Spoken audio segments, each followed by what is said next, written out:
ஐயா வணக்கம். சொல்லுங்க. இப்போ ஒரு குழந்தைகள் வந்து ஒரு சில நேரங்கள்ல சளியே இல்லாம வந்து வறட்டு இருமல் அடிக்கடி இருமிட்டே இருக்காங்க. வயிறு வந்து என்னன்னா ஒரு இறைப்பு மாதிரி ஏறி ஏறி இறங்குது. என்ன பிரச்சனைன்னு தெரியல. அது என்ன காரணம், அதுக்கு என்ன மருந்து சொல்லுங்க ஐயா. இப்போ இந்த குழந்தைங்க வந்து எதையாவது சாப்பிட்ருக்கும், அதனால தான் இப்படி இருக்கும் அப்படிங்கிறத முதல்ல தாய்மார்களை உணரணும். குழந்தைங்க வந்து அடமாக ஏதாவது சொல்லிக்கிட்டே இருக்கும், அதுங்க கேட்கும். இதை திங்கலாமான்னா திங்கிறது தானே பிள்ளை சொல்கிறான்னு சொல்லிட்டு தின்னேன் என்கிட்ட கேட்குற அப்படின்னு சொல்லிட்டு, ஏன்னா அது திங்கிற பொருளும் இருக்கும், அதை விட்டுட்டு இன்னொன்று எடுத்துக்கிட்டு அது திங்கலாமான்னு கேட்கும் அந்த குழந்தை.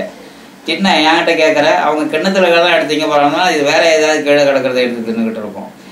இப்படி அம்மா கிட்ட இருந்து பர்மிஷனோட சாப்பிடக்கூடியதுலேயே இப்படி ஒரு பக்க விளைவு உண்டாக்கிடும். அது என்ன பண்ணோம், அம்மாவே சொன்னாங்களே அப்படின்னு தின்னு இருக்கும். ஆனால் அதை நான் சாப்பிட்ட பிறகுதான் 2 குழந்தைக்கு சொல்ல தெரியுமா, சொல்ல தெரியாது. தெரியாமலே எடுத்து இதெல்லாம் திங்கணும் திங்கக்கூடாதுன்னு தெரியாமல் எடுத்து திங்கிற குழந்தைங்களும் இருக்குது. முதல்ல அதை வாயில் வச்சு மெண்டு பார்க்குங்க, அப்படி முழிக்கிடுங்க. அது ருசி இருக்கோ ருசி இல்லை அதெல்லாம் தெரியாது. இப்படி பொருளுங்க ஐயா, இப்போ பேப்பர் இருக்கு, இல்லை வேற ஏதாவது பிளாஸ்டிக் பொருள் இருக்கு, இந்த மாதிரி எதையாவது ஒன்றை எடுத்து வாயில் வச்சு மெண்டுக்கிட்டே இருக்குங்கோ. மெண்டுக்கிட்டு இருக்க போகும்போது சூங்கன்னு நினச்சி துணியை கூட மெண்டு, பேப்பரை கூட மெண்டு, இந்த பிளாஸ்டிக் பேப்பரை கூட சூங்க மாதிரி மெண்டுக்கிட்டே இருக்கும். அதுங்களுக்கு தெரியாது. அது உள்ளே போயிடும் தவறி. உள்ளே போன பிறகு அம்மாட்ட சொன்னால் திட்டுவாங்களேன்னுட்டு கூட மறைச்சிடும் விவரமான பிள்ளைங்க. சில பிள்ளைங்க ஒன்றுமே தெரியாமல் கம்முன்னு இருந்துருங்க, தண்ணி குடிக்குங்க, வயிறு போய் ஊதிக்கிட்டே இருக்கும், மேமூச்சு கீழ் மூச்சு வாங்கும், என்னென்னமோ பண்ணோம். உடனே நாம் என்ன செய்வோம், வைத்தியர்கிட்ட தூக்கிட்டு போகணுன்னுட்டு டாக்டர்கிட்ட கொண்டுட்டு போவோம்.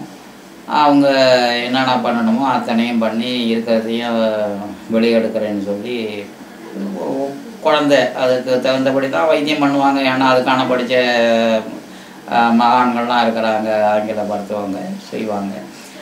ரொம்ப எளிய முறையில் ஒரு மருந்து இருக்குது, நாம் வீட்டில் இருந்தே செஞ்சுக்கலாம். அதை செஞ்சுக்கிட்டாக்க எந்த தொந்தரவுமே கிடையாது.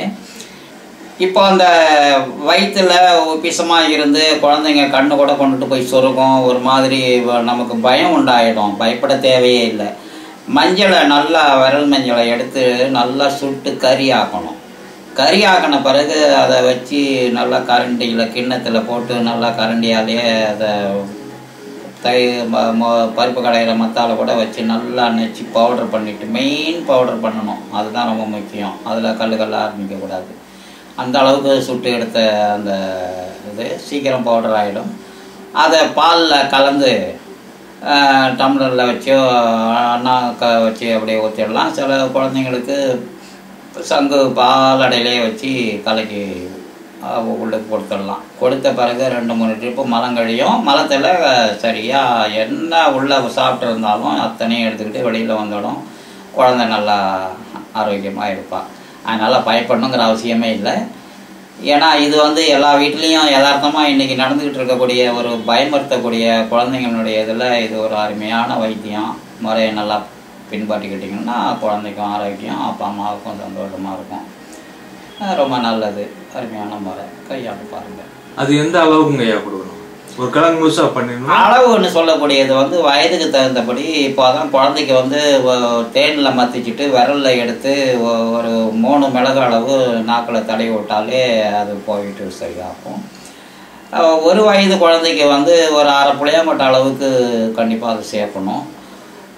2 வயது குழந்தை 1 புளியங்கொட்டை அளவு மசாலா, அந்த பவுடரு, ஒரு புளியங்கொட்டை பவுடரை கரைச்சோம்னு சொன்னால் எப்படி இருக்கும், அந்த அளவுக்கு மருந்து அதில் சேர்க்கணும்.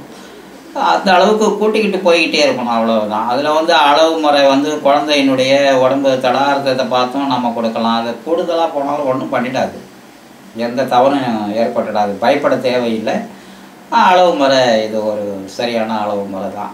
இந்த ஒரு புளியங்கொட்டை அளவு 2 வயசு வரையிலும் பவுடர் பண்ணி கொடுக்கலாம். 1/2 ஸ்பூன் வரையிலும் 3 வயசு குழந்தைக்கு கொடுக்கலாம். 3/4 ஸ்பூன் 5 வயசு குழந்தைக்கு கொடுக்கலாம். நல்ல பலன் கிடைக்கும். நன்றி ஐயா.